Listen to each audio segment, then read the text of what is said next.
Hello, and welcome to Enlightenment Thinkers and Their Ideas. The purpose of this presentation is to provide a brief introduction to many of the most influential philosophers of the Age of Enlightenment. It is not intended to be either exhaustive or comprehensive. Its intended aim is primarily to interest and encourage viewers to look more deeply into the people covered and their ideas. The Enlightenment was a European intellectual movement of the 17th and 18th centuries, in which ideas concerning God, reason, nature, and humanity were synthesized into a worldview that gained wide assent in the West, and that instigated revolutionary developments in art, philosophy, and politics. Central to Enlightenment thought were the use and celebration of reason, the power by which humans understand the universe and improve their own condition. The goals of rational humanity were considered as knowledge, freedom, and happiness. The Enlightenment is considered to have its primary origin in the scientific revolution of the 16th and 17th centuries, which championed figures like Isaac Newton, Galileo Galilei, and Francis Bacon. For Enlightenment thinkers themselves, however, the Enlightenment is not an historical period, but a process of social, psychological, or spiritual development, unbound to time or place. Immanuel Kant defines enlightenment in his famous contribution to debate on the question in an essay entitled An Answer to the Question, What is Enlightenment? 1784, as humankind's relief for its self-incurred immaturity. Immaturity is the inability to use one's own understanding without the guidance of another. Expressing convictions shared among Enlightenment thinkers of widely divergent doctrines, Kant identifies enlightenment with the process of undertaking to think for oneself, to employ and rely on one's own intellectual capacities in determining what to believe and how to act. The Enlightenment included a range of ideas centered on the pursuit of happiness, sovereignty of reason, and the evidence of the senses, that is, empiricism, as the primary sources of knowledge, and advanced ideals such as liberty, progress, toleration, fraternity, constitutional government, and separation of church and state. This presentation will be covering major Enlightenment thinkers as Francis Bacon, Thomas Hobbes, Baruch Spinoza, John Locke, Isaac Newton, Gottfried Leibniz, George Berkeley, Emanuel Swedenborg, Claude Montesquieu, Arouet, better known as Voltaire, Benjamin Franklin, David Hume, Jean-Jacques Rousseau, Denis Diderot, Adam Smith, Immanuel Kant, Edmund Burke, Thomas Paine, César Beccaria, Thomas Jefferson, Johann Wolfgang von Goethe, and Mary Wollstonecraft. Francis Bacon, who lived from 1561 to 1626, was an English philosopher, statesman, and scientist who served as Attorney General and as Lord Chancellor of England during the reign of James VI of Scotland and First of England. He is seen as hugely influential in developing the scientific method, which is a method of acquiring knowledge that involves observation, skepticism, and rigorous testing, analysis, and research. During the French Enlightenment of the 18th century, Bacon's non-metaphysical approach to science became more influential than the dualism of his French contemporary Descartes, and was associated with criticism of the Ancien regime. He wrote in areas of science, religion, philosophy, and law, and he authored works such as Novum Organum, Advancement of Learning, The New Atlantis, and his essays. Thomas Hobbes, who lived from 1588 to 1679, was an English philosopher who was most renowned for his political philosophy, but also contributed to other fields such as history, jurisprudence, geometry, physics, theology, ethics, and general philosophy. He is associated with ideas such as the social contract, as discussed in his magnum opus, Leviathan, and the state of nature. He is associated with philosophical schools such as determinism, materialism, egoism, empiricism, nominalism, natural law, and classical realism. Hobbes' most influential idea, that of the social contract, is a theory that posits that individuals have consented, either explicitly or tacitly, to surrender some of their freedoms and submit to a higher authority in exchange for protection of their remaining rights or maintenance of the social order. The theory often discusses the relation between natural and legal rights. Baruch Spinoza, who lived from 1632 to 1677, was a Dutch philosopher of Portuguese Sephardi origin. He was raised in the Portuguese Jewish community in Amsterdam, which later expelled him when he began to share his controversial ideas. He largely worked as an optical lens grinder and as a private scholar. Spinoza was involved in the Enlightenment discussions on religion and philosophy, including modern biblical criticism, rationalism, conceptualism, ethics, epistemology, and metaphysics. Spinoza's most influential work, Ethics, was published posthumously, and he therein discussed God, man, and opposed Descartes' mind-body dualism. Spinoza is often considered to be a pantheist, but is rather a monist, as he considered God to be a singular self-subsistent substance, with both matter and thought being attributes of such. He taught that God was a dynamic nature in action, growing and changing, rather than a passive and static thing. John Locke, who lived from 1632 to 1704, was an English philosopher and physician. He was one of the key Enlightenment thinkers, and he is heavily associated with classical liberalism, of which he is sometimes considered the father. Locke influenced Voltaire, Rousseau, Scottish thinkers, and American revolutionaries, in particular, the creation of the Declaration of Independence. Locke's political legal principles have been extremely influential in the theory and practice of limited representative government and the protection of basic rights and freedoms under the rule of law. Locke believed that at birth, man's mind is a blank slate, that is, tabula rasa, and that knowledge is determined by experience, derived from sense perception, and as such was an empiricist. Locke was a strong advocate for the doctrine of the verbal inspiration of the Christian scriptures, and though advocating religious tolerance, advised authorities not to tolerate atheism, believing it undermined the social order and led to chaos. Locke's most influential work is the two treatises of government, in which he delineates his ideas for a more civilized society based upon the principles of natural rights and contract theory. Isaac Newton, 1643 to 1727. Newton was an English mathematician, physicist, astronomer, alchemist, theologian, and author. He was one of the most influential scientists of not only the Enlightenment era, but of all time. Newton is known most for his pioneering discoveries in mechanics, especially his three laws of motion, calculus, optics, universal gravitation, or just called gravity, geometrical laws, etc. Newton's most important work is the Philosophiae Naturalis Principia Mathematica of 1687, the work expounding his laws of motion and of universal gravitation. Newton is held as crucial in the development of Enlightenment ideology due to his conception of the universe as based upon natural and rationally understandable laws, the which concepts being applied to fields as diverse as political science, psychology, economics, and sociology. Gottfried Leibniz, 1646 to 1716. Leibniz, a German Leipzig-born mathematician and philosopher, was accomplished in a large variety of academic disciplines, including philosophy, theology, ethics, politics, law, history, philology, physics, technology, and library science. In addition, Leibniz also anticipated notions that surfaced much later in probability theory, biology, medicine, geology, psychology, linguistics, and computer science. Within philosophy, Leibniz was a proponent of rationalism, idealism, and of optimism, the conclusion that our world is, in a qualified sense, the best of all possible worlds, which is the view he is most noted for. Leibniz is also renowned for having developed infinitesimal calculus, which is just called calculus today, independently of Isaac Newton. Some of his most noted works are Theodicy, Monadology, and Discourse on Metaphysics. George Berkeley, who lived from 1685 to 1753, was born in 1685, a year famous for the great musicians born therein, such as Bach, Handel, and Scarlatti.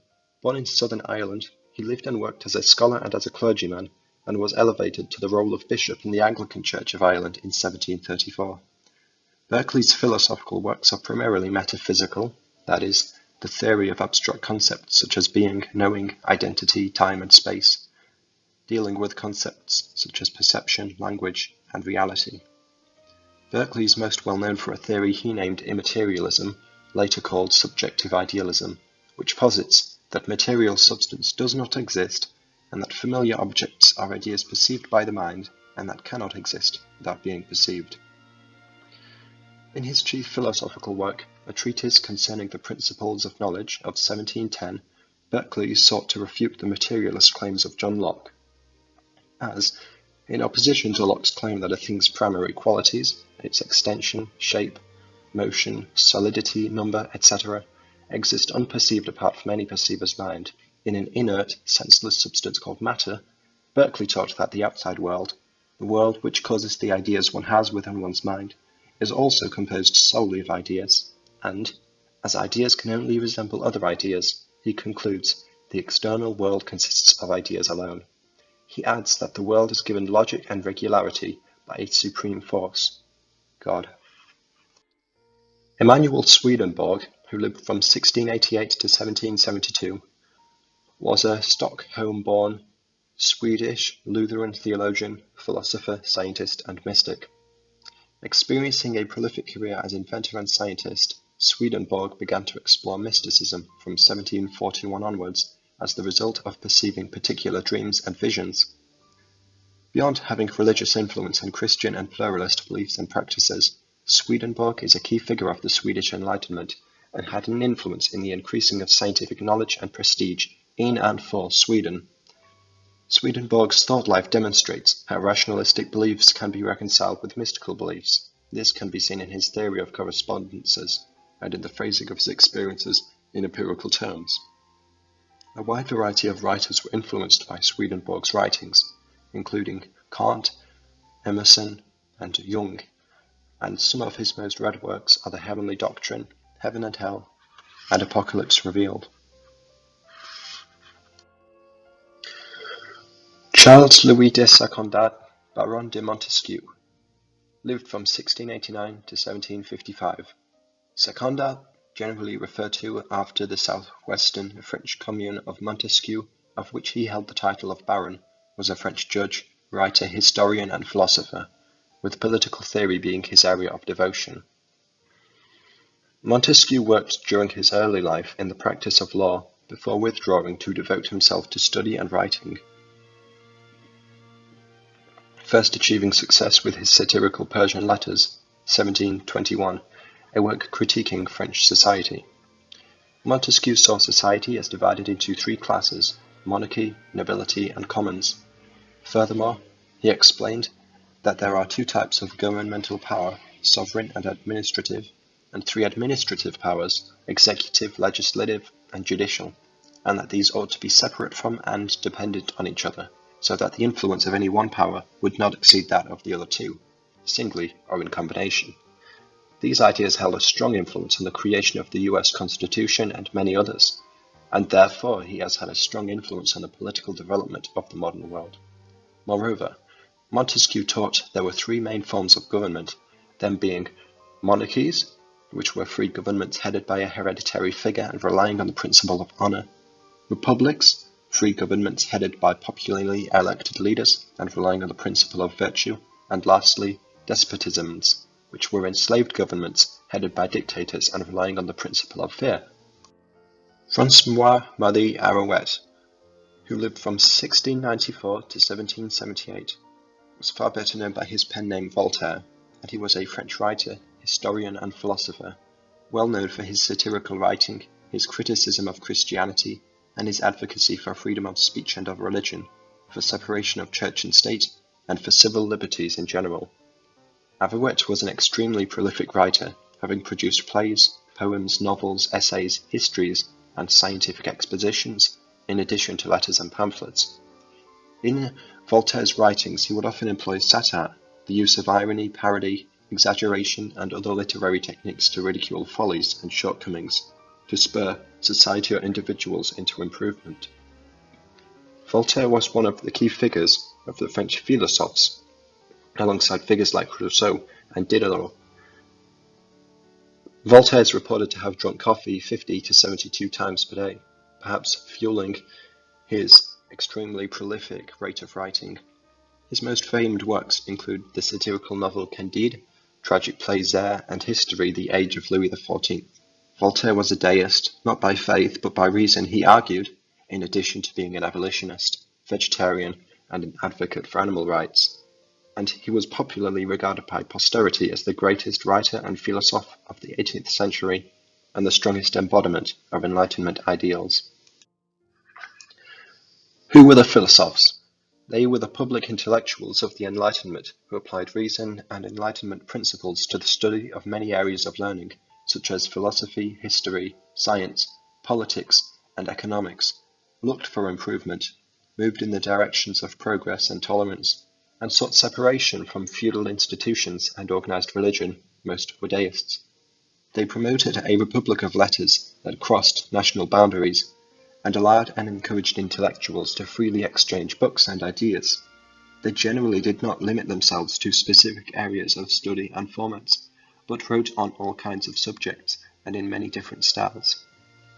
The philosophers faded away after the French Revolution entered the stage known as the Reign of Terror, or just the Terror, in 1793, and it is debated among scholars whether philosophe should be applied to all Enlightenment thinkers or only the French intellectuals.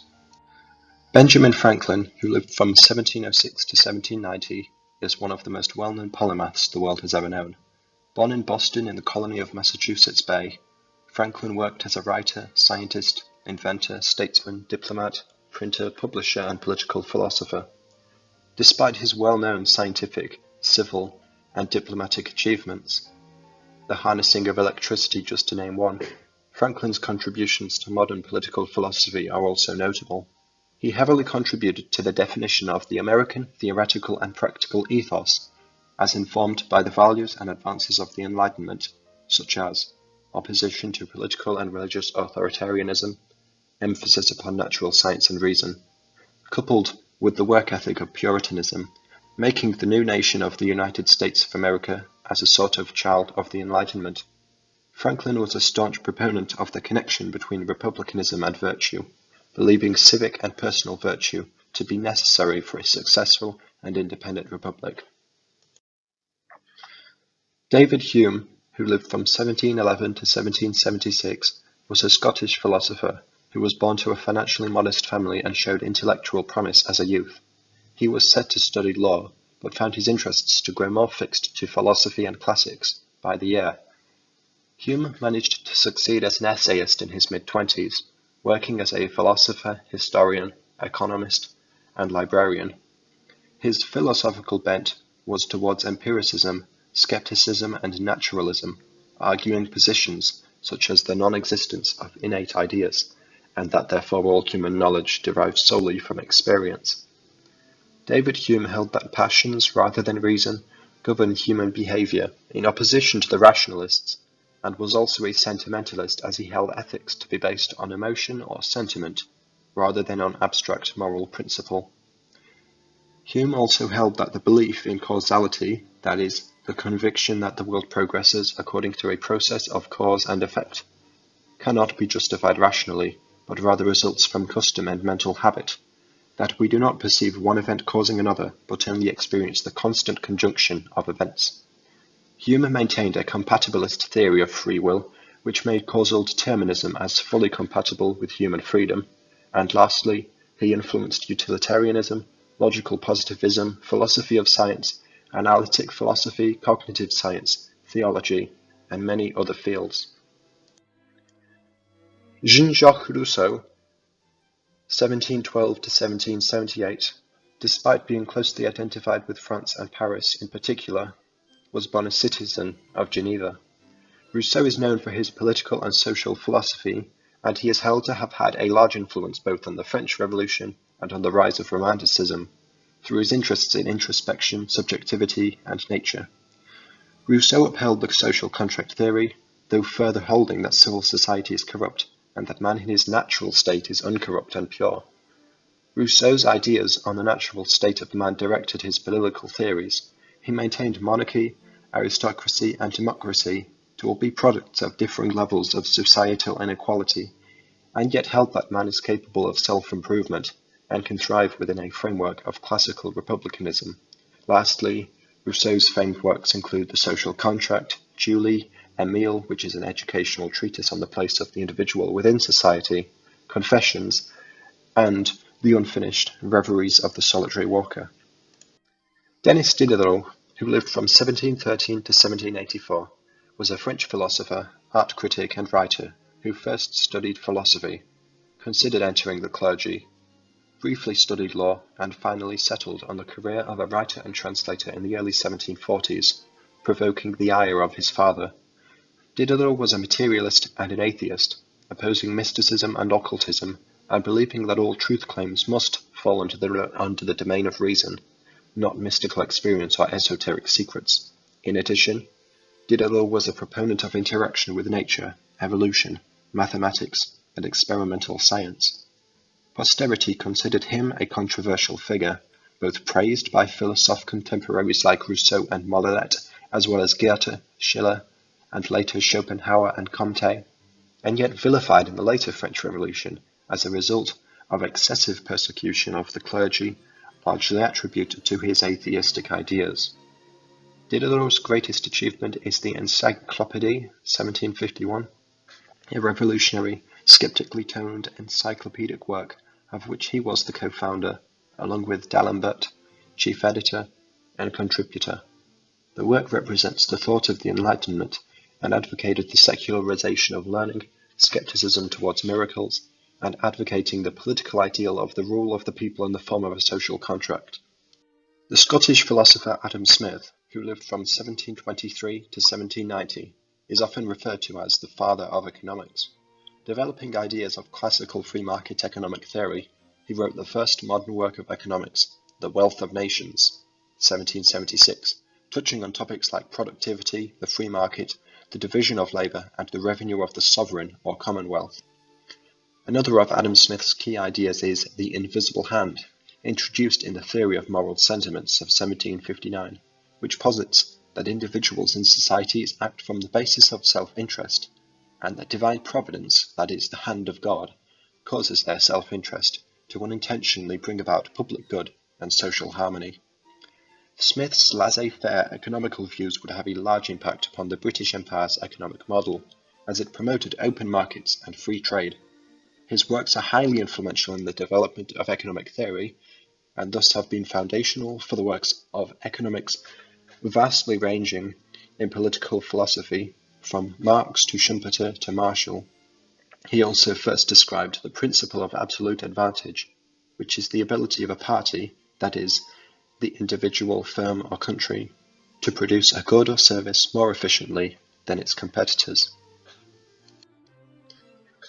Immanuel Kant, who lived from 1724 to 1804, was a German philosopher and occupies one of the most elevated positions in modern Western philosophy. Born to a German craftsman, Kant grew up in a Lutheran pietist upbringing that stressed religious devotion and biblical literalism. He also produced systematic works in epistemology, metaphysics, ethics, and aesthetics, and developed scores of notable ideas. In one of Kant's most noted works, Critique of Pure Reason from 1781, he argued against the skepticism of David Hume by positing that reason is limited in respect of all knowledge after which it may strive independently of all experience.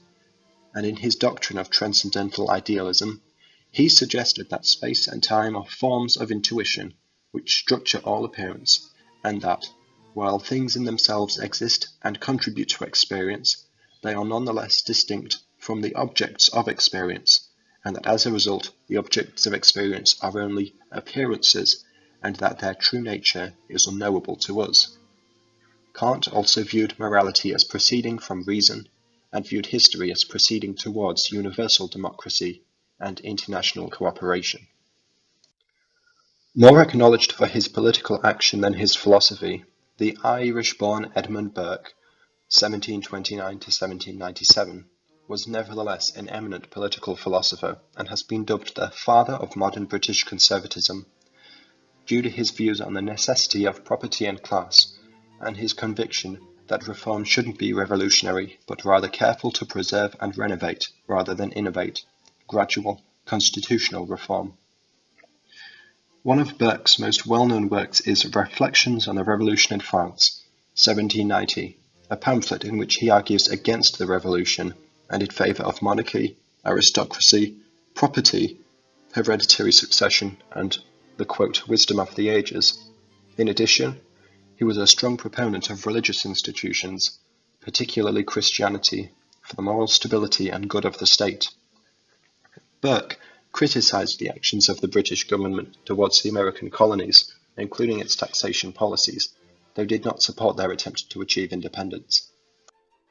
Thomas Paine, who lived from 1737 to 1809, was an English-born transnational political activist, philosopher, and revolutionary who exerted an enormous influence on the occurrences of both the American and French revolutions. Paine's political philosophy was centered around the Enlightenment ideal of human rights. He was an advocate of deism, reason and free thought, liberty, scientific and social progress, republicanism, the common good, and individualism, in addition to being an abolitionist and an opponent of Christianity. Thomas Paine had arrived in America shortly before the beginning of the American Revolution. His pamphlets Common Sense and The American Crisis spurred American patriots to declare independence from Great Britain in 1776. Later, he lived in France in the 1790s and wrote Rights of Man, 1791, a defense of the French Revolution, which moreover criticized monarchies and traditional social institutions. Thomas Paine wrote The Age of Reason from 1794 to 1807, arguing for deism and challenging organized religion and the Bible, followed by Agrarian Justice, 1795, a work opposing agrarian law and monopoly and demonstrating a concern for both libertarian ownership and welfare. Born in Milan, Italy, the highly influential criminologist Cesare Beccaria, 1738 to 1794, was also a jurist, Enlightenment philosopher, and politician, and is remembered for his works in the fields of penology and criminology. As such, he is considered the father of both modern criminal law and of criminal justice. Beccaria's best-known work is On Crimes and Punishments, 1764, wherein he most famously condemned torture and the death penalty, the first critical analysis of capital punishment that demanded its abolition, advocated widespread reform of the criminal law system, and argued that criminal justice must conform to rational, enlightened principles. Cesare Beccaria appealed frequently to the principles of reason, the social contract theory, and the principle of utility, which is the greatest happiness for the greatest number, and which, along with Pietro Verri, would greatly influence Jeremy Bentham, 1748 to 1832, to develop it into the full-scale doctrine of utilitarianism. Beccaria's theories helped to shape the rights listed in the US Constitution and Bill of Rights, with his great work serving as a useful guide to the Founding Fathers, especially Thomas Jefferson. And despite the success of On Crimes and Punishments, Beccaria would never again produce a work of such importance, due largely to his chronic shyness. Thomas Jefferson, 1743 to 1826, a US founding father and the third president of the United States, was born in Virginia to a planter and surveyor. He was accomplished as a statesman, diplomat, lawyer, architect, musician, and philosopher. Jefferson was the principal author of the Declaration of Independence, published in 1776, and was a proponent of democracy, republicanism, and equality. Jefferson subscribed to Enlightenment political ideals and was inspired by the writings of Bacon, Locke, as we have seen, Hume, Voltaire, Montesquieu, and many others. He advocated agrarian over city life, limited decentralized governmental power, separation of church and state, and was opposed to monarchism. Jefferson emphasized that knowledge of science reinforced and extended freedom. He was also opposed to government banks and opposed public borrowing, believing it to create long-term debt, monopolies, and discourage labor. Furthermore, Jefferson, a deist, was not opposed to organized religion, acknowledging its necessity within society, but was anti-clerical, believing priests to be enemies of liberty, and along with Benjamin Franklin, he sought to create a republic based upon Enlightenment principles, and evidently has succeeded in that endeavor. Johann Wolfgang von Goethe, who lived from 1749 to 1832, is lauded more for his literary than his philosophical accomplishments. Nevertheless, the German writer was a poet, playwright, novelist, scientist, statesman, theatre director, and critic, producing plays, poetry, literature, and aesthetic criticism, along with treatises on botany, anatomy, and colour. Goethe had an enormous effect on the 19th century, being one of the key figures in the transition from classicism and rationalism to Romanticism, himself seeming to marry together principles of rationalism and Romanticism. He was, on the one hand, committed to the sense of taste, order, and finely crafted detail, but on the other, sought an intuitive and personalized form of expression and society. Wolfgang von Goethe perceived nature not as mathematical, but as dynamic and in constant flux. He saw art and science as compatible disciplines linked by common imaginative processes, and grasped the unconscious impulses underlying mental creation in all forms. And, in all, Goethe built upon the works of the Enlightenment philosophers and contributed to the dawn of a new intellectual era. The last philosophy we will cover here is Mary Wollstonecraft. Wollstonecraft, who lived from 1759 to 1797, was an English writer, philosopher, and advocate of women's rights. Born in London, she exhibited an unconventional life that received more attention than her writings until the late 20th century. She wrote novels, treatises, a history, and various other works, focusing on topics like gender equality, women's rights, education, conventionality, sociology, and identity. Wollstonecraft's most enduring work is A Vindication of the Rights of Woman, 1792, a foundational work of feminist philosophy in which she holds that women are human beings, deserving of the same fundamental rights as men, rather than being the property of men, that women should receive rational education to be given the opportunity to contribute to society, and that women haven't achieved as much as men because they lack equal education. In addition, Wollstonecraft was an advocate for Enlightenment principles and was supportive of the French Revolution, being an opponent of aristocracy as an advocate for republicanism. In short, Wollstonecraft's major contribution to the Age of Enlightenment is that she applied Enlightenment principles to the topics of gender equality and education. This brings us to the end of this presentation. I thank you for listening and hope you're eager to learn more about these writers.